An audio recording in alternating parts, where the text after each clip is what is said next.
What happens when you take one super serious, by-the-book commander and one, let's say, less serious mercenary, and you force them to work together? Well, that's exactly what we're breaking down today in our explainer on Hidden Strike.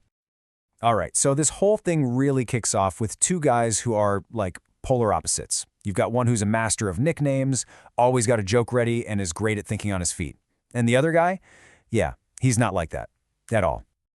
Okay, let's meet our main players. First, you've got this incredibly disciplined commander. His mission is high stakes, with zero room for mistakes.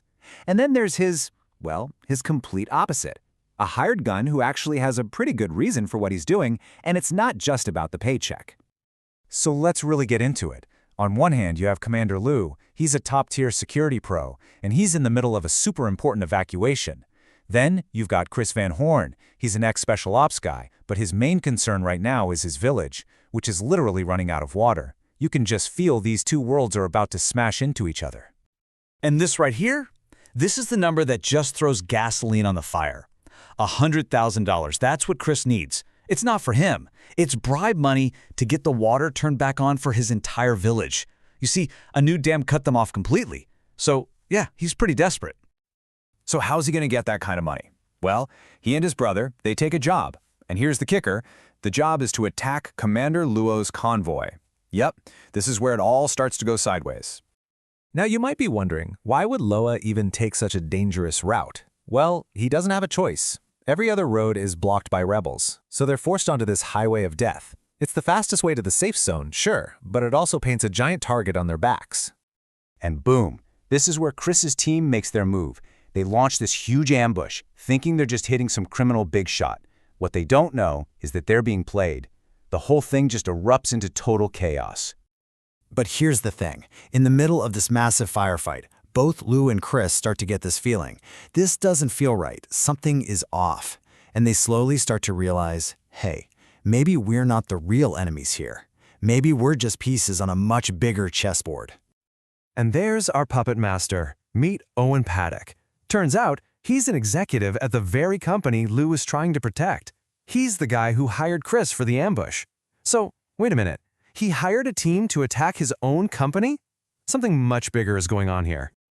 Okay, so this is the big reveal. The attack on the convoy, the chaos at the refinery, that was never the main event. It was all smoke and mirrors. A massive, violent distraction designed to hide what Owen was really after. So the whole game has changed. Owen didn't just set Chris up. He double-crossed him, murdered his brother, and he's got Luo's people. All of a sudden, these two guys who were just trying to kill each other now have the same enemy, and that means they have to work together. This is going to be interesting. And their teamwork? It's not exactly a smooth start. Let's just say their communication styles are different. Especially when it comes to something you'd think would be simple, like hand signals. This one scene just sums them up perfectly. Luo, all calm and collected, says the grenade is in the bin. But Chris hears pull the pin. And, well, you can imagine what happens next. It's the perfect picture of their dynamic, right? The stoic professional and the human wrecking ball. So what is Owen's big plan anyway? What was all that chaos for? This isn't some simple robbery. No. This is a heist of, like, historic proportions. See, Owen isn't messing around with trucks. He's way more ambitious. He's found a secret, underground pipeline system that he can use to drain the oil completely off the radar. But there's a catch. He needs Professor Yin, the one person who has the codes to make it all work. And just to give you an idea of the stakes, that number? That's the value of the oil in a single tanker.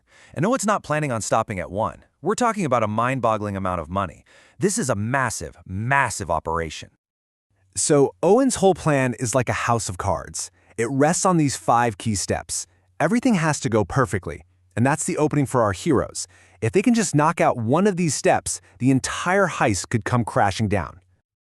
Okay, so the mission is clear for our unlikely duo. They have to get into that heavily fortified refinery, get the hostages out, and shut down Owen's operation before he can fill up those tankers and disappear for good. And how are they going to do it? Well, their plan is about as subtle as you'd expect. They find this truck full of industrial foam and basically decide, you know what, let's just drive it straight through the front gate. It's all about creating one giant foamy mess. And this all builds to an absolutely insane chase scene right in the middle of a sandstorm. They're trying to stop this enormous, weaponized tanker truck, which Chris, of course, is named Susie, before it can make it over the border and vanish. Finally, it all comes down to this. Lou and Chris face off against Owen and his main muscle, Knox, at this remote filling station, and the whole thing is just chaos.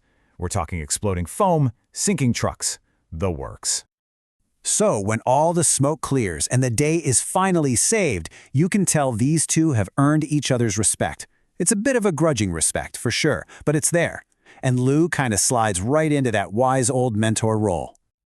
Which kind of leaves us with one last question, doesn't it?